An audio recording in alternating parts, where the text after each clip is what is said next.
hours every Thursday at 3. And really the goal is to provide access to the experts in our community.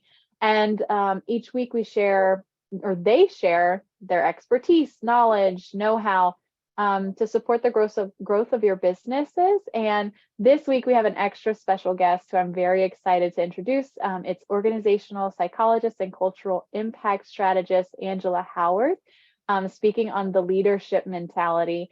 We're very excited and just honored to have this conversation with you, Angela. A few takeaways for today and what you can expect. I'm not going to list them all, but the three that really just blow my mind and I'm so excited to talk about are how to ground yourself authentically in a set of modern leadership values focused on impact, how you can apply the leadership mentality anywhere, regardless of your position. I'm really excited to hear about that one. And then how to operationalize the leadership mentality in a way that strengthens the health of your organization. Huge and so impactful. So as a reminder, the goal of these sessions are to be interactive. So be sure if you have questions of Angela, unmute yourself or put it in the chat, however you want to ask your questions. This is very casual and just impromptu. So however you want to ask those questions and interact is completely fine with us. So Angela, I want to turn it to you to just do a quick intro and tell us how you got started in this work. Yeah. Well, hello, everybody. It's good to hear from you all. I'm looking forward to chatting today. My background, as Tiffany said, is in organizational psychology. So that's my, academic background. So I study behavior at work, and that translates into a lot of different things. One of them being, leadership and how we as organizational business leaders can shape organizational culture. And I got into this work kind of in a roundabout way. Interestingly enough, I was set up to be a clinical psychologist. And then I realized that was not the path for me. And I discovered organizational psychology, which many of you on the call today probably have never heard of it. Same here. I never heard of it until I took a class. And I'm like, I love this. I love thinking about an organization as a system, having its own personality, and how do you shape that? And what are the levers to pull to make sure that you're building an organization that is not only successful, but is also a healthy container for the people you employ. So, my focus is really around building inclusive, human-centered organizations. And that conversation is hot right now. So I'm in a good place. I love it. It is hot right now. We actually just went through our own kind of core value resystemizing, I guess. Yes. I like to make up words sometimes, but it's so neat to we've just started rolling it out, and we're already seeing that how much we align with especially certain people in our community, and how our community is becoming more aligned because of our core values. So anyways, to start off, I'd love the leadership mentality. Tell us more. I'm dying to know what is the leadership mentality? Did you coin this term? Where did this come from? And tell us more about it. Yeah. So I believe I coined the term. I've been using it for a while. It's kind of a key staple of, around topics that I talk about in my keynotes when I'm working with organizations. And it's really the thought, I guess, the premise that leadership is a choice and it's a way of thinking. So I think that's very kind of counterintuitive to what we've been taught about leadership. We've been taught that leadership is a position. We're going through elections right now, right? And we're electing leaders, and we think about people in positions versus the mentality you actually need to have to lead a team. And to when we talk about modern leadership, we're seeing this huge shift, which I think has been boiling over time, which is people are not willing to work in organizations where they have shitty leaders, right? People are looking for empathetic, human-centered leaders who actually take into consideration the people and the dynamics of humans on a team and thinking about how that contributes to success. The other piece of this is leadership is a responsibility. So I think historically, when we've thought about leadership, we've promoted people into leadership because they're really good at their jobs. They're technical experts, they're rock stars, they've kind of climbed the ladder, right? But it's all based on technical skill set. What I'm introducing as a part of the leadership mentality is the fact that we as a business, if you own a business, if you have a platform and you're employing people, you have these people in a container for 8 hours a day. And your responsibility as to how you nurture them, help them flourish in other areas of their lives is a responsibility. So that's kind of the two-sided approach, which is leadership is a responsibility, but it's also a mentality and it's a choice. So also opening up the doors to opt out of leadership is an important conversation we should be having. Not everybody is made to be a leader, but anybody can be a leader. I love that. And I was really interested to hear you talked about the modern leadership values. When I saw that in the takeaways before, I was like, I know they're there and they're all unsaid, right? But what are the biggest modern leadership values that you're seeing now or that we should be promoting now that just weren't happening 10 years ago?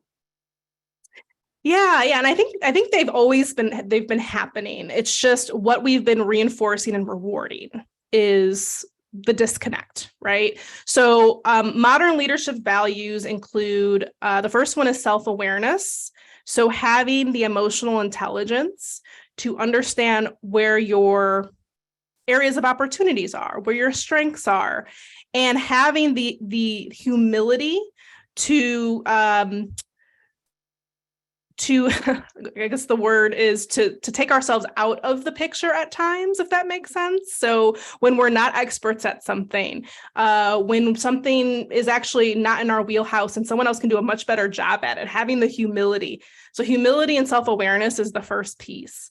The second piece is your ability to create a psychologically safe environment so other people can really bring their best selves, their authentic selves to the workplace. So what this doesn't look like is everyone should operate the way I operate because I'm a leader.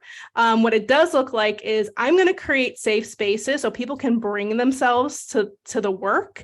And I'm going to widen my perspective as to what good looks like and really dig into my bias and understand kind of where my background and perspective may be making things fuzzy around what I think is good or successful.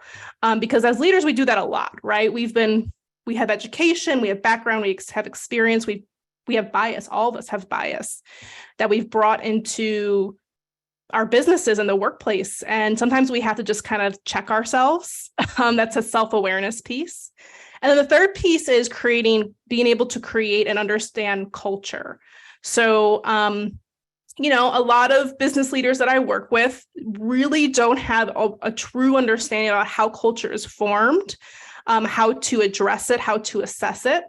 To your point, you mentioned at Cheddarboss, you all are going through a values alignment exercise. Some organizations don't even have the inkling to do that.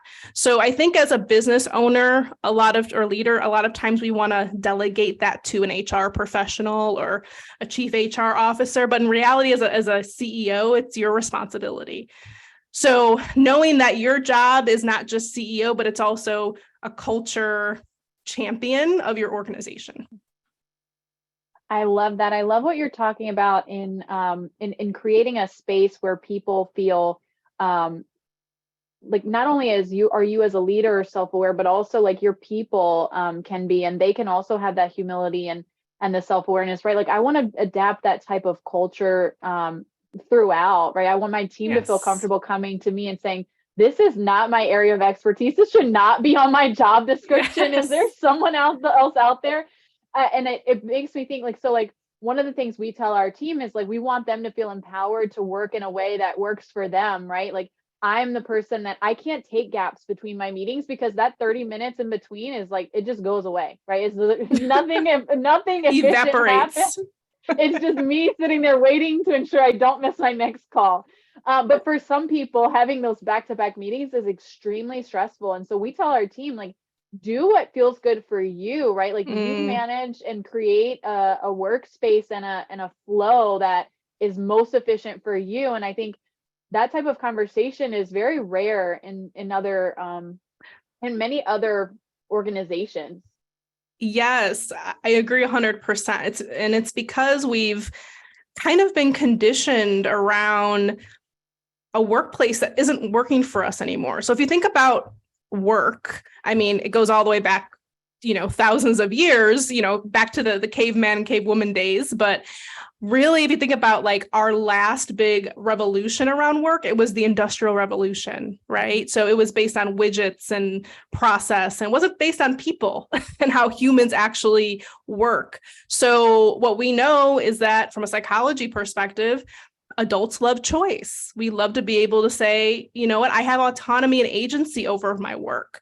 That creates more motivation. So if you're able to create the clarity of what the outcome is, and then give choice in between. I always call it like the sandbox, right? Like, create the sandbox and let people play in the sandbox how they would like to. That is human-centered design, versus I have a bias around how work needs to get done. It needs to get done in an office. I need to see butts and seats. I need to see people collaborating. That's for you, my friend, not for everybody else. So I always have to bring that up. Is this for you, or is this for everybody else? So that's again, that is biased at its core. It's so true. I used to work for the government, and if you were not in the office, you were considered like you were taking leave. Like, that's just what it was. Are you doing a lot of work? And this is going to sidetrack us a little bit, and it's a little bit of a personal question, but are you doing a lot of work with like our governments, and like, are you seeing any of that type of change within that type of infrastructure? Yeah, so I am working with a government agency right now, and they are figuring out this inevitable move to hybrid work. Now, I will say that this organization in particular was really open to hybrid work. It wasn't kind of like your DMV or some of these other agencies that are just very large. But there is this just question of, we're not able to get employees anymore because people don't want to work in an office 5 days a week. So we have to do this. So how do we do it in a way that is aligned with our values? And, it does give people some choice. So yeah, I am seeing a big shift. Very cool. Well, I just want to reset the stage because we had a few people pop in after we did introductions. So I'm Tiffany. I'm the Client Success Director here at Chatterboss. We're talking with Angela Howard, who is a culture impact strategist, organizational psychologist, and just having a great conversation here. This is interactive, so if you all have any specific questions that you want to answer, feel free to raise your hand, pop yourself off of mute, put it in the chat, whatever you need. We're going to continue to talk through things, but let us know if there are specific questions and we'll get to you. But Angela, you talked a lot about bias, and so there's conscious bias, there's unconscious bias. How do you deal with bias? How do you coach your clients on how to deal with bias when you're working with them? Like, it's one of those things that we all know it's there, but I feel like a lot of us just don't, like, do you just ignore it? Like, I feel like that's not the best route to go, right? We have to like grapple with these things. So, like, how do you deal with your own biases? Yeah, it's a great question. So I will say that bias, like I said, everybody has bias, and bias has a function. So we have bias because it's a default. It's easy. Our brains are processing machines, so we like easy and automated. So I always mention the example where, like, when you put an address in a GPS, and sometimes it'll tell you it's 30 minutes, but if you take this route, it's 12 minutes because you're going through the tollways or whatever. That's what bias is. It's like, oh, this is a shortcut. This is great. I'm taking all the knowledge that I had in the past to make my path easier. And that has function, right? I mean, why not utilize all the knowledge and perspective that you already have to make your life easier? There's nothing wrong with bias. Where bias becomes an issue is when it creates shortcuts that harm others. So, unconscious bias, oftentimes, maybe we have perspectives on certain types of working or working styles or leadership styles or what executive presence is, right? How an executive should show up or how an employee at my organization should show up. And that oftentimes is conditioned in us, and we don't even know it.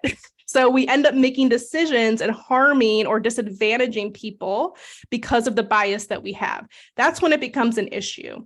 And as a leader, it is a learning and unlearning journey. So you have to start to understand where some of your assumptions may come into play. The best thing that I usually coach leaders through is help me understand how you react or make decisions under pressure or chaos, because that is typically when bias is rampant, right? Because again, the shortcut, we want to get past this chaotic or stressful moment or this moment where I'm under threat. And I use a shortcut because it's in my toolbox. I can get it right away. But then you start to peel back the onion sometimes and realize, oh gosh, I made this assumption and I demotivated or harmed or disadvantaged someone in the process. And that's where it becomes an issue when it comes to organizational culture, leadership, and the DE&I conversation. Yeah. Do you find that that leaders are more prone to bias just because of their kind of level of authority? Yeah, I mean, oftentimes and that's where the humbleness and the awareness comes into play. I don't know if they're more prone to it, but because you're in a position of authority, decision-making, and power, this is why you have a responsibility, right? To understand your bias because your impact is greater. So if you have a team, if you run an organization, if you have people you're partnering with, suppliers, partners, that influence of that bias has so many tentacles that the impact just gets wider and wider as you grow as an organization. So it's really important that you do the hard and the heart work around bias and kind of how you're coming across as a leader. I love this. I'm actually taking notes in the background. So if you guys see me looking around, I'm trying to capture all of this, even though there's a recording, I want it all. Yes. So you talked some about safe, psychologically safe environment. That's a big term. And I think it's going to be, does it vary person to person, or like, is there kind of a broad description of like, what is a psychologically safe environment and how do you create that? Yeah. So psychological safety, I mean, if I could put a definition to it, it is my ability to show up and contribute as my authentic self without fear of retribution from my peers, my boss, people around me, right? So for those of you who perhaps took a Psychology 101 course, you may remember a term called Maslow's hierarchy of needs. And I'm just going to have a picture here for you in case, for those of you who are watching.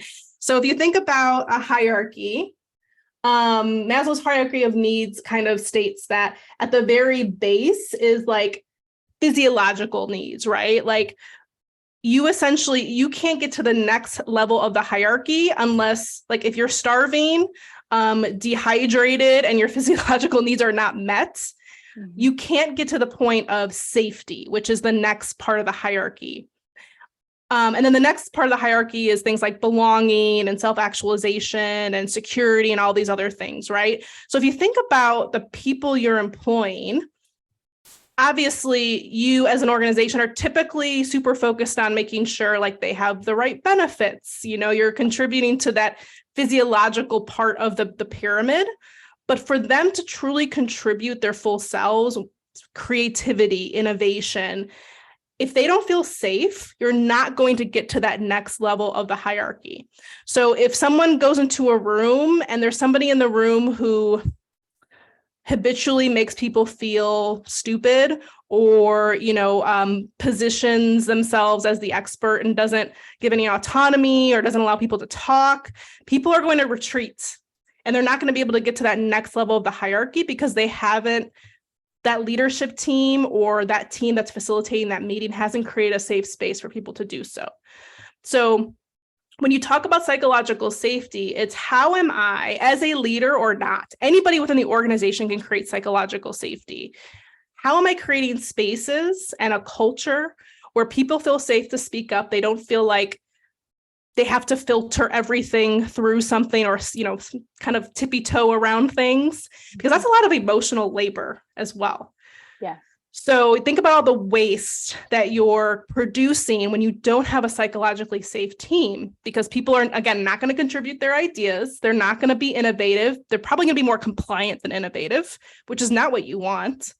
And there's emotional labor, because now I have to navigate the politics of, if I speak up in front of this person, they're going to think I'm stepping on some toes, and all of that is waste. So it's not just the right thing to do. There's also a business case because you're wasting ideas and potential, but it's also, again, just, it doesn't make any business sense, to create an environment where people can't contribute their full selves. 100%. And I remember going into or actually finishing up, we were wrapping up our core values, and we have so we work a lot with personality and our character, and we all do a character assessment when we come onto the team. So we know kind of some of the things about each other. And so a couple of us are very excitable, right? Like we're just Yes. eager to go. We're also very extroverted, so we're more assertive. And then some of us are more composed and more introverted, right? And so we actually asked the team, because some of the excitable ones, I'm being one of them, throw myself out there, will definitely jump into things more quickly and give our feedback. And even though I've been trying very hard to allow for that space for the more composed and introverted people, it still wasn't enough. And so we brainstormed as a team, how can we empower all of us to have our voices heard and not to overthink, and even ask permission of some of our other team members who are those more composed people. We know that your input and your voice, I can see the ideas turning in your head. Is it okay to ask you? Is it okay to just say, this is what I think, Angela, what do you think? And asking that permission. So I love what you're saying about that piece. Oh, we've got a question in the chat. Awesome. So this is from Kira. When you talk about leadership mentality and diffusing leadership deeper to all levels of the organization, what have you seen work best in your experience? Do you find that managerial training for everyone is useful, or on the flip side, removing the connection of leadership and management? Ooh, that's a good question. Yeah, so here's what I've seen work well. What works well is thinking about leadership as a capability we're trying to build across the organization. So just I don't know, I've worked with some organizations that are you know what, we are implementing Monday.com because we want everybody to have project management skills, right? Everybody within the organization needs to have this skill set, or everyone in the organization needs to understand how to work in a hybrid work environment. So we have to think about it as a capability, leadership as a capability that everyone within the organization is building.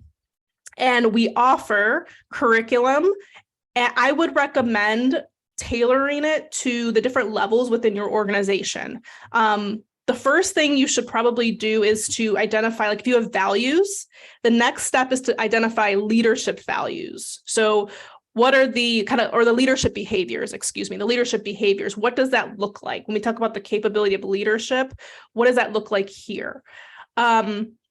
So you position it as a capability we're building for everybody. We're clear that leadership, we're not talking about building capability for you to eventually step into a people manager role. you have to also create different career paths too, because you can be a really talented technical individual contributor who could benefit from building psychologically safe collaborative teams, for example. So I think that's the first piece. And then the second piece is, yes, if you also need to rally the people, let's say the people leaders within your organization, to help them understand how they need to show up with their teams. So there's no disconnect cross-functionally. So what I see a lot is oftentimes organizations will have like these open enrollment people leadership development programs, but they never rally that team together to talk about strategy, to talk about what are you struggling with? What is your team going through? What's my team going through? Let's create community and share some best practices. And there's no shared experience sometimes too. So then what happens is your employees get a different experience based on the team they're in, right? So maybe one leader is truly like your role model leader, empathetic, modern leadership, but another leader is still, functioning from 20 years ago. So you have to also rally that people leadership team, those people who have teams, to kind of have another layer of leadership development training to make sure that it's applicable to them. So I hope that helps. That's a great answer. That's a great answer. That question. Yeah, Kira. Yeah, I hope that helps. And it's also something to, I think oftentimes when we hear the word leadership, people think about, again, the career ladder going up, but we're really talking about a jungle gym, right? We're talking about like getting different experiences, because leadership is a life skill. It's not just a workplace skill. Yeah, 100%. Very useful, Kira said. That's so good. Awesome. I want to talk some about authenticity, right? You talk a lot about that. And it can be a scary thing to be authentic. I know imposter syndrome has gotten to me. I came from an organization where I wasn't heard. There was a lot of bullying in the organization from the leadership team, and coming to Chatterbox was like this breath of fresh air, where Valerie just was very open to hearing new ideas. And like literally from day 3, I was like, have you guys thought about this? Like, Bami's on here now. She's like, I love where your mind's going, and immediately like started bringing me into leadership roles and like being able to truly be me. I remember telling Valerie early on, like, you could just pay me in cookies. Like, I don't need money. I'm good. Like that feeling of that is just so true. And so how do you create that type of culture? I mean, I know how we've created it, but how do you recommend people create that type of culture? Where does it start from the top? Like you just have to be an authentic leader, or tell us more. Oh gosh, yeah, there's so many things. I mean, at the end of the day, your culture, leadership is a mirror of your culture. So, culture is a groundswell, but it's also something that happens from the top down. Because whether we like it or not, as leaders, we are seen as role models within the organization. So what we do gives permission or makes it clear what we tolerate or we don't tolerate within the organization.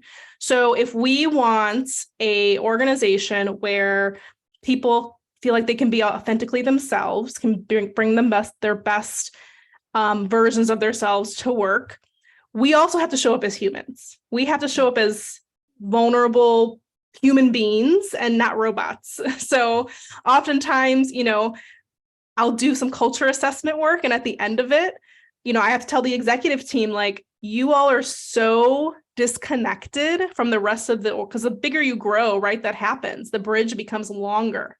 So this executive team is doing all this work behind the scenes. They think they're, showing up authentically, but really they're just kind of an in-group that nobody feels like they can infiltrate.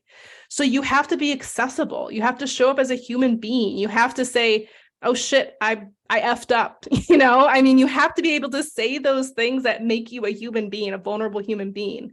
That doesn't mean you're weak. That doesn't mean you're now seen as faulty or not a good leader. It actually makes you accessible and relatable. So you have to role model that.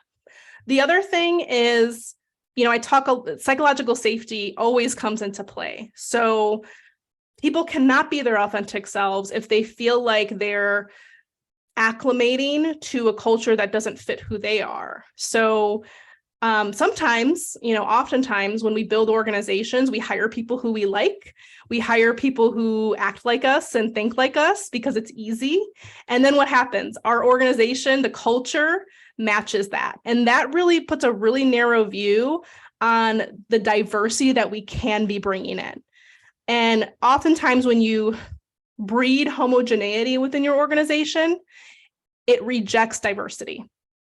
The system just rejects diversity. And that's not something you're doing intentionally, but you've created the system that way to be similar. So you have to really look at your systems, your process, your procedures, what success looks like, and make sure you're including diverse voices to shape what that looks like. Or else authenticity, is kind of just authentic to who, right? Authentic to one type of person who you've hired since the beginning of the formation of your business.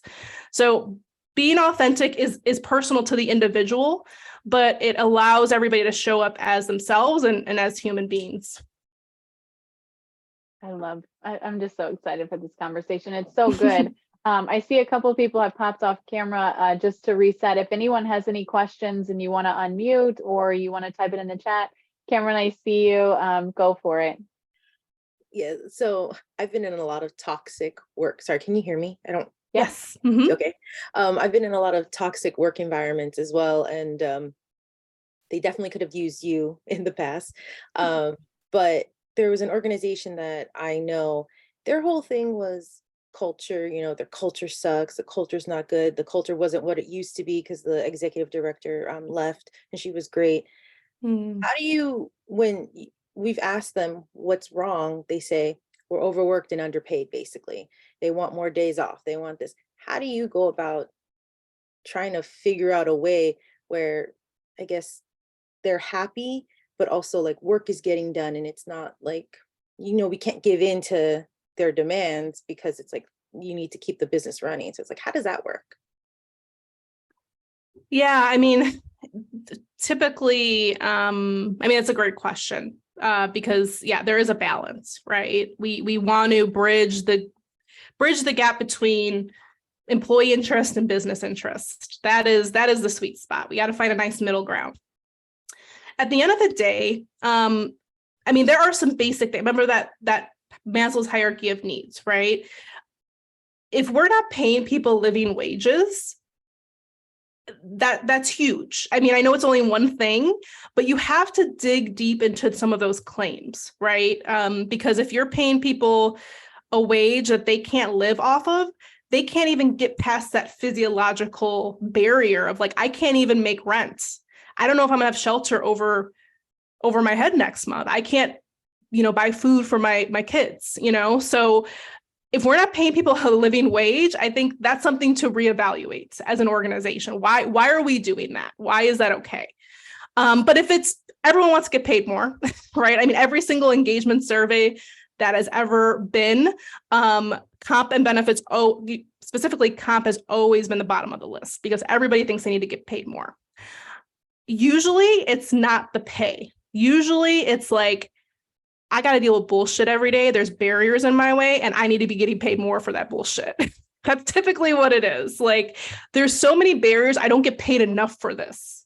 So if you're able to remove those barriers and understand what people need and truly like, not just ask them like an engagement survey, but have conversations. Like, what are your barriers today? What's in the way of you doing good work?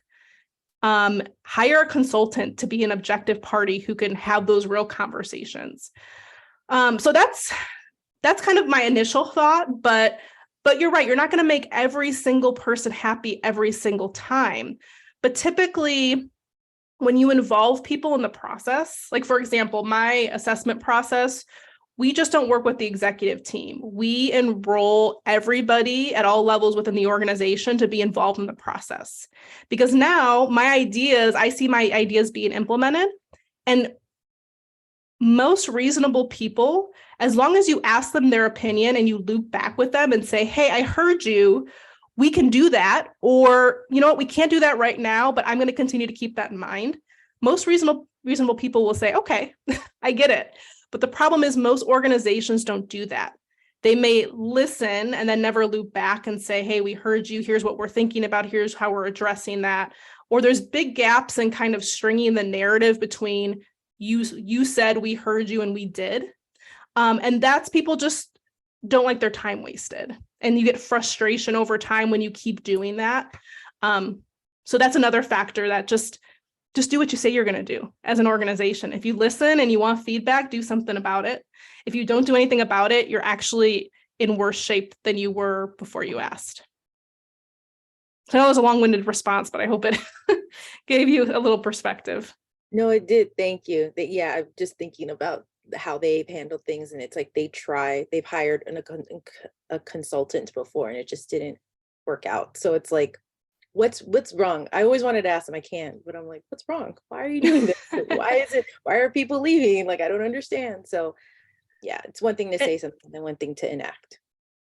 Yeah. And sometimes, the other option is, sometimes, quite honestly, the evolution of the business is now a mismatch with some of your people, because your business is going to evolve. And so that's why it's really important that you keep the topic of values and behaviors as an ongoing conversation.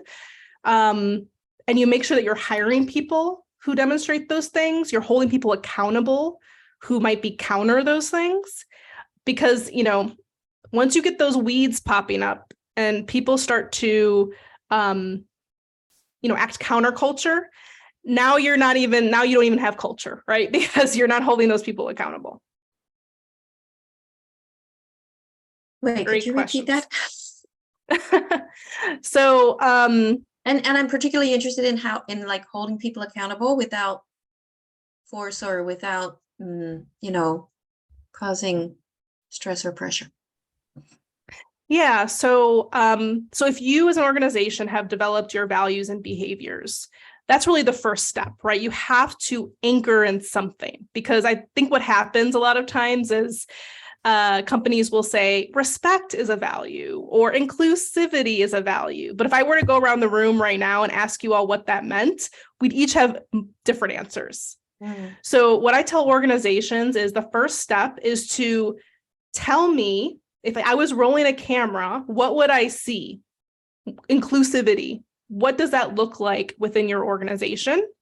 And then you build that into everything. You build it into how you hire people, how you develop people, how you hold people accountable. So back to your question, which is, how do we hold people accountable? Once you've developed those things, now you have a vehicle to point to and say, you're not behaving in this way. This is how we really need to show up as an organization. What's the barrier to that for you? And how can I help coach you? But there has to be a threshold. And there has to be a realization of when something is egregious and is causing, kind of more harm than good over time. So there's kind of the egregious stuff, like, you can't tell someone to F off, right? Like, you got to let someone go if that happens. But then there's the kind of like under the surface stuff where it's like, that's a gray area. I don't know. And that's where the values, the memorialization of the values and behaviors becomes really important, because now you have something clear to point to hold that person accountable. Thank you. Yeah, that was a great question.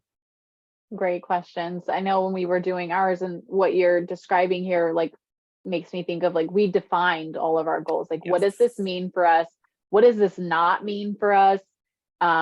Like, how do we actually deploy this in our day-to-day in this specific department, right? Like, I oversee our sales and our client success department. So our we care value looked very different in our sales department than it did in our client success department. And so having those conversations and getting aligned as a team. And the cool thing is also is like rolling it out. How far do you roll out those type of things, Angela, when you work with your organizations? Does it go all the way through? I'm assuming so, because we talk about, like, the leadership mentality can be at any position. So tell us more about that. Yeah, it's got to be everybody within the organization. And there may be certain profiles, right? I mean, like an individual contributor showing up with your values versus an executive may look a little different, or by function. So you don't want to overcomplicate it, but you do want to have some intentionality about what are the different facets of how these values can bring clarity to certain groups or functions within the organization. But the naming convention should stay the same across the organization. It's just around the how that you have to kind of work through those different layers. So smart. If anyone else has any questions, feel free to come off mute or put them in the chat. I want to keep going so we get to some more of these key takeaways, because they're so important. How do you apply, this is just coming right from our key takeaways, how do you apply the leadership mentality regardless of your position? I mean, I can make assumptions, but I want to hear it from you. Yeah. So, I think a lot of times about, organizations more and more are working in a distributed way, right? You have people who are online, in the office. Everyone is working cross-functionally now. I don't think there's any position, maybe there's some, but there's not a lot of positions that work in a silo. Like, you need other people to get work done. So when I think about leadership, I think about, how do I make things as frictionless as possible? How do I come to a situation with curiosity versus assumption? These are all things that anybody can leverage. I think about my own marriage, right? My husband and I, and think about the conversations we have. Like, we're serving as leaders within our relationship and our marriage and our household. We're bouncing back and forth as followers and leaders as a unit, just as two people, which is like, you're going to take the lead on that, or am I going to take the lead on that? Just having those clarity conversations, being clear about who's doing what, speaking up when things seem fuzzy, thinking about how our role can help develop others. So if you have a particular technical skill set, how can I develop the people around me to learn that skill set? Or how can I like to say this all the time, but how do I work myself out of a job? How do I build capability in other parts of the business so it runs more effectively? And at the same time, that could free me up to take on another role at some point. So all of that is leadership. All of that is a mentality and a choice to say, it's not just about me. I'm serving other people. I'm in service of other people. I'm making things frictionless so that it works for everybody. So it's kind of an egoless mentality, I guess. That's so true. I love, I guess they call it top, I don't know what they call it really, but like that leadership where you're a servant leader, like you're here to serve your team and support your team, not the other way around. And that's what I try to embody. And the work that my teams do is just, it's out of this world, really. It's impressive work. So very cool. You bring up a good point, which is sometimes the person who you think is the leader, like if you're a president of a company, like I was thinking about this the other day, is actually I kind of want to have a followership mentality. Like, I'd rather instill a leadership mentality in everybody else. And again, come from a place of humility and say, I'm following your lead, and I will help you kind of think about this strategically and how this fits into everything else. But how can you also have that followership mentality or service mentality, which again is the humble leadership that we talked about earlier. I love that. And what type of impacts do you see within the organizations that you work with when they start to implement this type of mentality? Yeah, so we really talked about authenticity and psychological safety earlier, but you actually are able to build more psychological safety because people are coming from a place of empathy and seeing outside of themselves and their own agenda. So that creates a whole different culture as to how people work together. You start to see more accountability.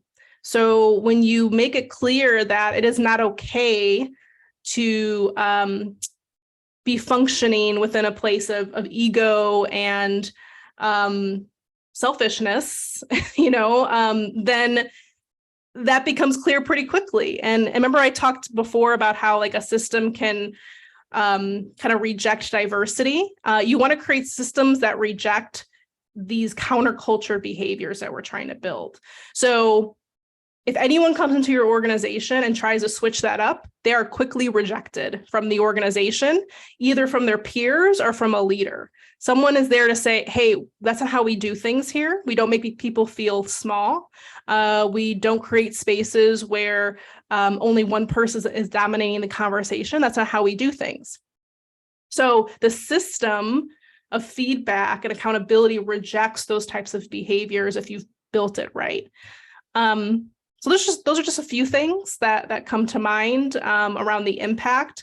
And then we talk about, empathy and culture, and people start to behave differently. They behave from a space of productivity and performance versus survival mode. And those two mentalities produce different results. 1,000%. Yeah, produce different results for your organization. So if everyone's in survival mode, you're going to get chaos, lack of, attention to detail. You're going to get all the things that come with stress and chaos. But if you create safe spaces where people are coming from empathy and performance and productivity, and we're all in this together, you just get different products completely, which I'm sure everyone can benefit from if you're running any kind of product or service business. 100%. Any questions before we move on? Anything that's standing out to anybody? I had a quick question about, you mentioned making people small, not being the culture. What about people who make themselves small? I mean, how do you build that into the culture where you're not allowed? I mean, it's common parlance to say like, oh, I messed up, or, so many ways we say that almost daily without noticing. And how do you create a culture where people just really rise to their best self? Yeah, well, I mean, everybody brings baggage to the table, right? So, Tiffany mentioned earlier that she came from a toxic workplace, and there's some healing to be had oftentimes. So if you have someone like Tiffany who's just come from a toxic workplace, I would be bold enough to say that PTSD, because quite honestly, a lot of times that comes as trauma. So how are you as an organization proving yourself by matching your words with actions so that somebody can feel confident to come as themselves? Because think about trust, right? The way we build trust is to do things consistently over time, and to not create mental cartwheels for people. Like, trust is built over time. So you have to keep that in mind and understanding who on your team is coming from that toxic environment, and perhaps adjust your style to help heal that a little bit, versus the person who's maybe been with your organization for 20 years and is very used to speaking up and is confident and, already has healed from any past workplace trauma that they've been through. So I think there's some equity that needs to be taken into consideration, and understanding your people as humans and what motivates them, inspires them, what barriers they have in their own head versus, what's actually happening within the organization. Because sometimes we forget that people are looking to us for permission. Because, for some reason they didn't have that permission before, and they just make an assumption that they don't have the permission. But in reality, you're thinking like, friend, you have the permission, but you have to kind of say it explicitly for people to remove that barrier in their head about what they can and cannot do, or what they should be confident to speak up about or not speak up about. Thank you. Yeah, great question. If I may, I'd love to hear a little bit more about what do you put in place to fight this kind of homogeneity and this friction against inclusivity that's, built into a lot of organizations? Yeah, it really takes a lot of deep work, because we all do it. I mean, we all, for those of us who are not in this work day in and day out like I am, where it's like I can kind of spot it right away. the first thing you could do is do like an equity or an inclusive audit, like somebody to come in and just look at your processes, get an outside perspective, someone who doesn't look, function, or operate like you, to look at your systems and see where there might be some opportunities. That's one way to do it. The other way is to really focus on representation. So I tell people all the time, don't focus on representation if your environment isn't inclusive, because the system's going to reject them. So you need to do both at the same time. You have to work on creating an inclusive environment where diversity can belong. And you have to bring in people who don't look like you, operate like you, or function like you, who have different backgrounds and perspectives than you do. So I think it's just kind of like deep internal work as like a business owner, a president of a company, a founder, to say, who are my customers? Who am I serving? And can I best serve them if everybody looks like me or operates like me? And the question usually is no, because the world is diverse, the country is diverse. So I think it's just really putting some emphasis on making sure your candidate slates are diverse, making sure that you're going outside of your own bubble to find and source candidates. Because again, we're comfortable in spaces where things look like us, or are functioning like us. So what spaces aren't you in right now where you can take advantage of sourcing or providing candidate slates that are different? But again, that means nothing if you haven't created that inclusive space for those people to enter. So space comes first. Create the environment first, and then, yeah, makes sense. Thank you. Yeah, of course. Such great information. Does anyone else have questions? I have a few more, but I want to make sure that the team is heard, or the audience is heard. So feel free to put that in the chat or hop off mute. But my next question for you, Angela, as we're kind of wrapping up, is where do you start, right? Like, this feels like so big. And I remember when we first started doing core values, I was like, oh yeah, no problem.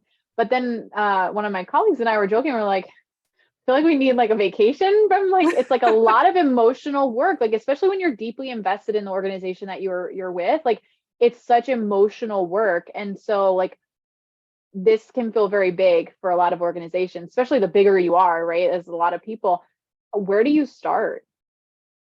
Oh, it's huge. It's an absolute undertaking. I always say you need to start at the beginning. I mean, like, as an organization, like, this is something you should be thinking about once you launch your business. So if you are in that stage, if you're at those very early stages, this is absolutely the right time. You're not too small. And really, it starts with you as a founder, as a business owner, as the leader of the organization, especially if you've built the business. You are you built this business with values and principles that align with you as a person. Typically it starts with you as a founder. So understanding yourself is the first step, because you are going to infiltrate those into your business in every single way, at every big decision, at every twist and turn of your business. You're going to be operating from those values. So that's the first step. The second step is, let's say you already have an organization that's running, and you have a large team or a mid-sized team. Really understanding where your culture actually is today versus what is the culture you're aspiring to. So something that we do in my process is we create something called a culture charter as an executive team to kind of realign or align on what do we want our culture to be. And Tiffany, to your point, that includes the values, the behaviors, what this looks like, what it doesn't look like. And typically organizations that have been around for a while, you get in that room and you realize, you look around and you're like, we are not aligned. We've been operating out of alignment for 20 years. And that might explain some things. So, and especially during this time where we are going through just some fundamental value changes as people. I mean, we've changed, coming out of COVID, right? Like our lifestyle, how we think about things. So this is a good time to do a culture charter exercise, but then you need to actually assess, where is your organization? Like let's look in the mirror. Let's get a reality check, because you as an executive may be thinking, yeah, we're doing all of these things. And then you talk to your people and they're like, yeah, no, you're missing the mark completely. And that you need to look at those two things as separate things, and then figure out how to fill in the gaps. And filling in the gaps will take you as a founder or leader to change. And that's something that I always say at the very beginning of working with a client is, are you willing to change in this process? Because you will have to. If you want something to change in your business, you are going to have to change. So it comes right back to you, right? As a founder, as a leader, to role model those things and create systems and structures and spaces where they're role modeled. And you have to make hard decisions and potentially say someone on your executive team shouldn't be there anymore because they're operating out of alignment, and actually that's harming your business. So I know I didn't give you a step-by-step process, but those are some like entry points, hopefully, where you can think about where to start with this work. That's so important. And if anyone else has another question, but I do want to know, we were super aligned. When we did our core values kind of restructuring, it was funny, Valerie was here and the team was all very aligned, but a little differently than she was. And it was a little bit shocking that she was a little shocked, like, oh, this is not the core value, because we got to nominate any core values that we would want to change. And there were a couple that she was like, I know we're not going to change this one. And she was a little bit shocked, but we all ended up getting to a point where we feel very aligned, even to the point where people were hiring or actually mentioning our core values before we even rolled them out, which is like the coolest thing. But that's neither here nor there. My question is actually, when you identify that person or people in your executive team that are just not aligned, but maybe maybe their people management is poor, but their productivity and the technical piece they bring to the organization is crucial. What do you do? Yeah, well, so the first thing I'd mention is, if you think about people on your team, I always think about will versus skill, like a will versus skill matrix, right? If someone has high will, but has low skill, and they want to be a leader, then that plan looks different than someone's like, I ended up here in a leadership position, but all I really want to do is code data, like that's my thing. That's what I love to do. I don't like dealing with the people side of things. I don't like managing a team. So you have to really look at the scenario for what it is, and figure out, one, if you figure out another career path for them that best leverages their strengths, and does the business have a need for that? Or can you put that person in that position and develop them into what could eventually be a leadership role, but you realize there's a gap, but you provide a path for them to get there? Or the third scenario is the person is just not a culture fit altogether, right? So there's some people who sit at leadership tables who maybe they're not good people leaders, but they're also not good people. And we can't have them within the organization because they're harmful regardless of where we put them. So I always think about culture as a garden. It doesn't matter where you place the plants, like everything connects, right? You're going to create weeds wherever you put it. So a lot of times people try to move people and think it's going to solve the problem, but if they're truly not a culture fit, then they shouldn't be within the organization. This work you're doing, Angela, is so impactful. And I just remember coming out of the relationship I was in and thinking I was just crazy that I felt this way about going into another organization. But just knowing that this is real and that you're doing this work and you're helping people and organizations change so that other people don't have to experience that is just like, thank you. Thank you for doing this important work. It's so important. And we're just thankful to partner with you and have the opportunity to continue partnering with you. So thank you so much for being here. We'll send out the recording for this. There's so much valuable content. I know everyone's going to probably review it again. I know I will. So we'll close out today, but Angela, again, thank you so much. Thank you. Thank you for all the love and the claps. Appreciate you all. Thank you for being here with me. And feel free to reach out to me. I'm on LinkedIn under Angela R. Howard, or Instagram at Angela R. Howard Consulting. Consider me a resource. And thanks for your partnership, you. Tiffany. Yes, thank you. That's the end. That's how I'm supposed to close out. If you want to reach out to Angela, we will be sending that in the email. Sorry, I got emotional and lost it. It came out. But we'll be sending out Angela's information, the email. If you have an organization you want to work with her, we couldn't recommend her more. So thank you. Thank you so much. Thanks, everybody. Have a great rest of your Bye-bye. day. Thank you.